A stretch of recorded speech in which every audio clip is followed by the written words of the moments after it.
आणि यानंतरची बातमी आहे पुण्याहून सोलापूरकडे जाणारी रेल्वे वाहतूक मध्यरात्रीपासून पूर्ववत झालेली आहे।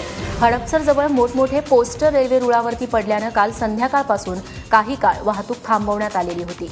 पुण्यात मागच्या 2 दिवसांपासून सुरू असलेल्या मुसळधार पावसाने आणि वाऱ्यामुळे हडपसर जवळ रेल्वे रुळांवरती मोठमोठे पोस्टर पडलेले होते। रेल्वे रुळांवरती पाणी साचलं होतं, यामुळे वाहतुकीला मोठा अडथळा निर्माण झाला होता। दरम्यान रात्री पोस्टर्स बाजूला हटवून तसंच साचलेल्या पाण्याचा निचरा झाल्याने आता वाहतूक पूर्वपदावर आली आहे। तिकडे नाशकात बुधवारी झालेल्या जलप्रलयाची विदारक दृश्य आता हाती आली आहेत। यात काही दुचाकी वाहून जाताना दिसतायत। बुधवारी एका तासात तब्बल 85 मिलीमीटर पावसाची नोंद करण्यात आली। विशेष म्हणजे आजपर्यंत कधीच झाला नव्हता इतका पाऊस नाशकात पडलेला बघायला मिळाला। नाशकातल्या प्रलयाला कारणीभूत ठरलेल्या प्लास्टिकचे डोंगर एका दिवसाच्या सफाई मोहिमेतून उभे राहिले आहेत अशी माहिती आता हाती येतेय। कारण एका दिवसात साफ केलेल्या ड्रेनेज लाईनमधून नाशिकमध्ये तब्बल 46 टन कचरा काढण्यात आला।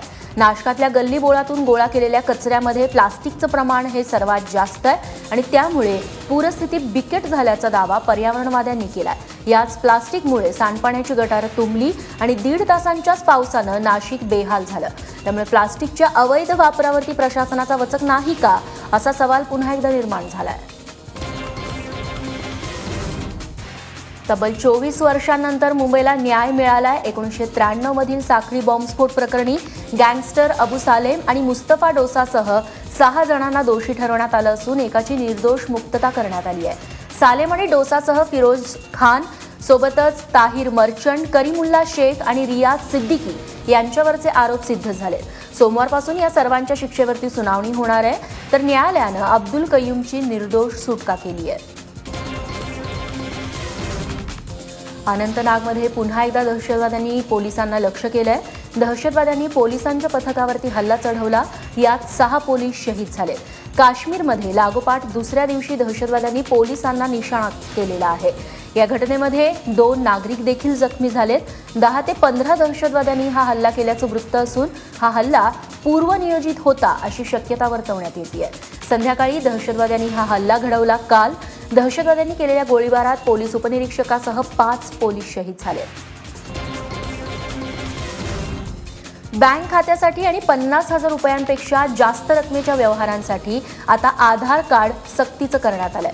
तसंच ज्यांचं बँक खातं आहे त्यांना 31 डिसेंबर 2017 पर्यंत बँकांना आधार कार्डाची माहिती देणं बंधनकारक करण्यात आलंय। जे या अटीची पूर्तता करणार नाहीत त्यांना बँक खात्याचा वापर यापुढे करता येणार नाही। बँक खात्याप्रमाणेच company, partnership firm, PAN card आणि फॉर्म नंबर 60 साठी देखील आधार कार्डची माहिती द्यावी लागणार आहे। त्यासाठी प्रिव्हेन्शन ऑफ मनी लॉन्ड्रिंग कायद्यामध्ये बदल करण्यात आले। महाराष्ट्रात मध्यावधी निवडणुकांची अजिबात शक्यता नाही, तसंच फडणवीस सरकार 5 वर्षांचा कार्यकाळ पूर्ण करणार असा विश्वास भाजपचे राष्ट्रीय अध्यक्ष अमित शहा यांनी व्यक्त केलाय। एबीपी माझाचे मुख्य संपादक राजीव खांडेकर यांनी अमित शहा यांची एक्सक्लुझिव्ह मुलाखत काल घेतली। शिवसेना आणि भाजपमध्ये सर्व काही आलबेल असल्याचा दावा देखील या मुलाखतीत शहा यांनी केलाय। जब तक सरकार में आपने मानना चाहिए कि रिश्ते अच्छे हैं। तो मतलब इसका मतलब ये कि जो मध्यावधि मतलब चुनाव होगा वगैरह इसमें भी कोई सच्चाई नहीं। हमने तो कभी नहीं कहा। आप मतलब जो ये चर्चा होती है उसको आप किस तरह से देखते हैं? हमने नहीं कहा है, मैं क्यों मीडिया की बात पर टिप्पणी करूं? मतलब जो आज के तारीख में जो मतलब जो बड़ी एक समस्या महाराष्ट्र में खास करके थी और जो अब ऐसा लग रहा है कि देश के बाकी हिस्सों में भी जो प्रॉब्लम दिख रहा है वो किसानों का जो आक्रोश है उसको लेके। देखिए, कोई बड़ी समस्या नहीं है। कई बार इस देश के किसानों ने अलग अलग मुद्दों पर अपना मत रखा है और हमारी सरकारें बहुत संवेदनशील तरीके से इनको टैकल कर रही है। राष्ट्रपती पदासाठी शिवसेनेकडून 2 नावांचा पर्याय देण्यात आलाय। मोहन भागवत यांना जर विरोध होत असेल तर स्वामीनाथन यांचा विचार व्हावा असं उद्धव ठाकरे यांनी सांगितलंय। राष्ट्रपतीपदी जर स्वामीनाथन यांची निवड झाली तर शेतकऱ्यांचं भलं होईल असं ते म्हणाले। आता शिवसेनेच्या या खेळीवरती अमित शहा काय भूमिका घेतात हे रविवारी कळेल। राष्ट्रीय स्वयंसेवक संघाचे प्रमुख मोहन भागवत यांनी राष्ट्रपती प्रणव मुखर्जी यांची भेट घेतली. राष्ट्रपती निवडणुकीच्या पार्श्वभूमीवरती या भेटीनं अनेकांच्या भुवया उंचावल्या असल्या तरीही केवळ सदिच्छा भेट असल्याचं स्पष्ट करण्यात येत आहे. पुढच्या महिन्यात राष्ट्रपती प्रणव मुखर्जी यांचा कार्यकाळ संपतोय, त्यानिमित्तानं घेतलेली सदिच्छा भेट असं संघाकडून सांगण्यात येत आहे. यावेळी कोणत्याही राजकीय विषयावरती चर्चा झाली नसल्याचंही सांगण्यात आलं. तरीही ही भेट चांगलीच चर्चेचा विषय ठरतीये. राष्ट्रपती निवडणुकीबाबत सोमवारी सत्ताधारी एनडीएची महत्त्वाची बैठक होणार आहे. या बैठकीत भाजप राष्ट्रपतीपदाच्या उमेदवारीबाबत घटक पक्षांशी चर्चा करणार आहे. तर दुसरीकडे याच पार्श्वभूमीवरती केंद्रीय गृहमंत्री राजनाथ सिंग आणि केंद्रीय नगरविकास मंत्री व्यंकय्या नायडू यांनी काँग्रेस अध्यक्षा सोनिया गांधी यांची त्यांच्या घरी जाऊन भेट घेतली. भाजपचे राष्ट्रीय अध्यक्ष अमित शहा यांनी राष्ट्रपतीपदाचा उमेदवार ठरवण्यासाठी राजनाथ सिंग, अरुण जेटली आणि व्यंकय्या नायडू यांची समिती स्थापन करण्यात आलेली आहे. याचाच एक भाग म्हणून राजनाथ सिंग आणि व्यंकय्या नायडू यांनी काल सोनिया गांधींशी चर्चा केली. डॉक्टर नरेंद्र दाभोलकर, कॉम्रेड गोविंद पानसरे आणि एम कलबुर्गी या विचारवंतांच्या हत्येप्रकरणी तपास यंत्रणांनी आता नवा दावा केलाय. पानसरे यांची हत्या दोघांनी नाही तर चौघांनी केल्याचं पुरवणी आरोपपत्रांमध्ये नमूद करण्यात आलंय. तसंच पानसरेंच्या हत्येसाठी वापरण्यात आलेल्या 2 पिस्तुलांपैकी एक पिस्तूल दाभोलकरांच्या हत्येसाठी तर दुसरी पिस्तूल कलबुर्गींच्या हत्येसाठी वापरण्यात आल्याचा दावा तपास यंत्रणांनी केलाय.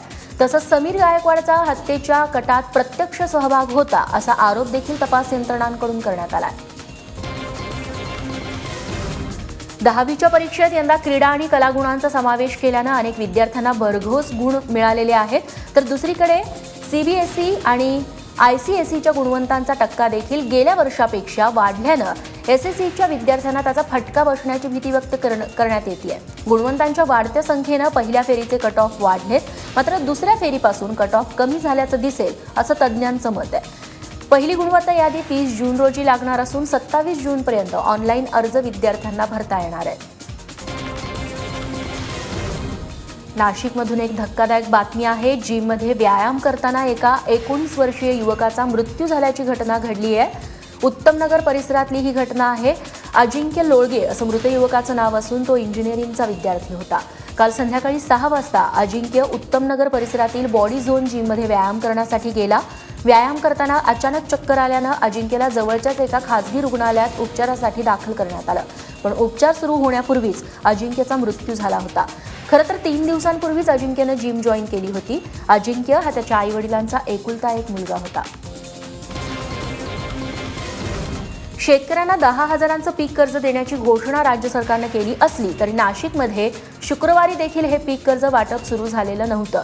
जिल्हाधिकारी बी राधाकृष्णन यांनी राष्ट्रीयकृत बँकांच्या अधिकाऱ्यांची बैठक घेतली आणि या संदर्भातल्या सूचना दिल्या आहेत. मात्र बँकांच्या अधिकाऱ्यांनी अनंत अडचणींचे पाढे वाचून दाखवल्यानं पीक कर्ज वाटप सुरू होण्याबद्दल शंकाच आहे.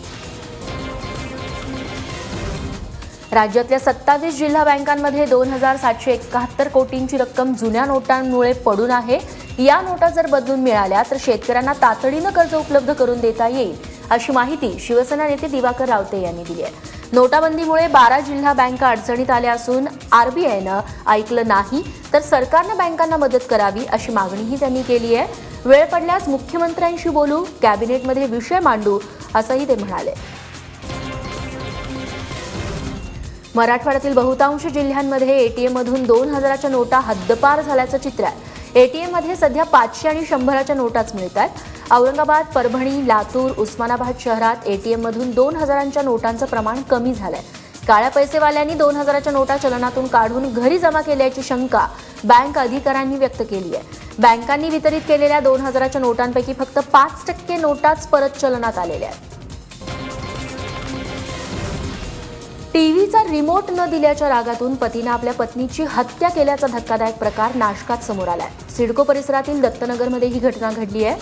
हत्या झालेल्या महिलेचं नाव शोभा मनवतकर असं असून पती पांडुरंग मनवतकर सध्या फरार आहे. धक्कादायक गोष्ट म्हणजे या घटनेवेळी त्यांच्या 3ही लहान मुली घरातच होत्या. आरोपी पांडुरंग मनवतकर हा वॉचमन म्हणून नोकरी करतो. घरात टीव्ही बघत असताना आरोपी पांडुरंग यानं पत्नी शोभाकडे रिमोट मागितला. मात्र शोभा यांनी नकार दिल्यानंतर या दोघांमध्ये जोरदार भांडण झालं. याच रागातून पांडुरंग यानं पत्नीच्या डोक्यात दगड घालून तिची हत्या केली. मुख्यमंत्र्यांच्या लातूरमधल्या हेलिकॉप्टर दुर्घटनेला हेलिकॉप्टरचा पायलटच जबाबदार असल्याचा प्राथमिक अहवाल AAIBनं दिलेला आहे. क्षमतेपेक्षा जास्त वजनामुळे हेलिकॉप्टरचा तोल गेला आणि ते कोसळलं असं या अहवालात सांगण्यात आलंय. विमान दुर्घटना संशोधन समितीनं या दुर्घटनेचा सगळा तपास केलाय. त्यानंतर ही बाब निदर्शनास आली आहे. 25 मे रोजी मुख्यमंत्री लातूर दौऱ्यावरती होते.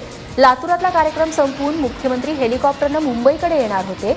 मात्र उड्डाणावेळीच हेलिकॉप्टरचा तोल गेला आणि हा अपघात झाला, ज्याच्यामध्ये मुख्यमंत्री थोडक्यात आणि बालंबाल बचावले होते. बातमी वारीची आहे. विठ्ठलाच्या भेटीसाठी आतुर झालेले वारकरी पंढरीच्या दिशेनं आता रवाना झाले. काल देहूनगरीतून तुकोबारायांच्या पालखीचं प्रस्थान झालंय. काल विठू नामाच्या गजरात देहूनगरी दुमदुमून गेली. तर तुकोबांच्या पालखीचा आजचा मुक्काम हा आकुर्डीतील विठ्ठल मंदिरात असणार आहे. तर आज आळंदीहून ज्ञानेश्वर महाराजांच्या पालखीचं देखील प्रस्थान होणार आहे. बांगलादेशला हरवून चॅम्पियन्स ट्रॉफीच्या फायनलमध्ये दाखल झालेली टीम इंडिया बर्मिंगहॅममधून लंडनला रवाना झाली आहे. पण कर्णधार विराट कोहली आपल्या सहकाऱ्यांसोबत लंडनला रवाना होऊ शकलेला नाहीये, कारण विराटला सध्या डोकेदुखीचा त्रास होतोय. टीम इंडियाच्या शिलेदारांसोबत विराटही बसमध्ये चढण्यासाठी खरं तर हॉटेलच्या बाहेर पडत होता. पण हॉटेलच्या दारातच तो आपलं डोकं दुखत असल्याची तक्रार फिजिओ पॅट्रिक फरहार्ट यांच्याकडे करताना ABP माझाच्या दृश्यांमध्ये स्पष्ट दिसतंय. त्यानंतर विराटनं बर्मिंगहॅममध्येच विश्रांती करण्याचा निर्णय घेतला असून तो टीमसोबत लंडनला रवाना झालेला नाही. एखाद्या अभयारण्यात अथवा व्याघ्र प्रकल्पात तुम्ही पर्यटक म्हणून गेलात आणि तुमच्या समोर वाघांची झुंज झाली तर चंद्रपूर ताडोबा अंधारी व्याघ्र प्रकल्पातील एका पर्यटक जिप्सी पुढे असा बाका प्रसंग ओढावला. कुटुंबासह व्याघ्र दर्शनासाठी आलेल्या एका कुटुंबाच्या जिप्सी पुढे चक्क 2 वाघांची जुंपली आणि मग जो काही थरार अनुभवायला मिळाला तो शब्दांच्या पलीकडचा होता.